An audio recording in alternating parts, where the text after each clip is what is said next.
চীনের রাজধানী বেইজিংয়ে ভয়াবহ বন্যায় অন্তত ৩০ জনের মৃত্যু হয়েছে এবং ৮০,০০০ মানুষকে নিরাপদ জায়গায় স্থানান্তরিত করেছে কর্তৃপক্ষ।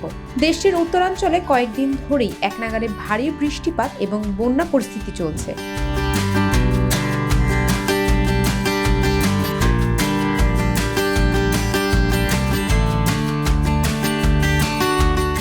টানা বৃষ্টিপাতের কারণে সেখানকার প্রায় ১৩০টি গ্রাম বিদ্যুৎ বিচ্ছিন্ন হয়ে পড়েছে এবং কয়েক ডজন রাস্তাঘাট ব্যবহার অনুপযোগী অবস্থায় বিচ্ছিন্ন হয়ে গেছে।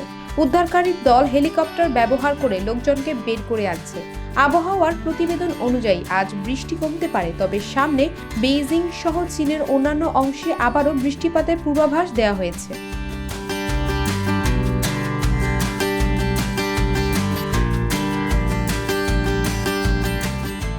চীনের রাষ্ট্রপতি শি জিনপিং হতাহত রোধে সর্বাত্মক অনুসন্ধান এবং উদ্ধার প্রচেষ্টা চালানোর নির্দেশ দিয়েছেন। এছাড়া স্থানীয় বাসিন্দাদের ঘরে থাকার নির্দেশ দেওয়ার পাশাপাশি স্কুল কলেজ বন্ধ রাখা এবং নির্মাণ কাজ ও সব ধরনের আউটডোর পর্যটন সাময়িকভাবে বন্ধ করার নির্দেশ দিয়েছে।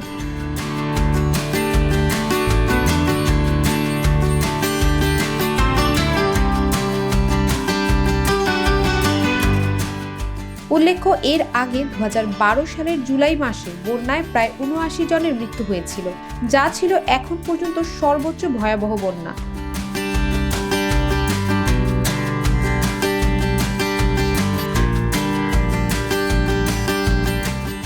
শ্রাবণী সরকার, গ্লোবাল ভয়েস 24।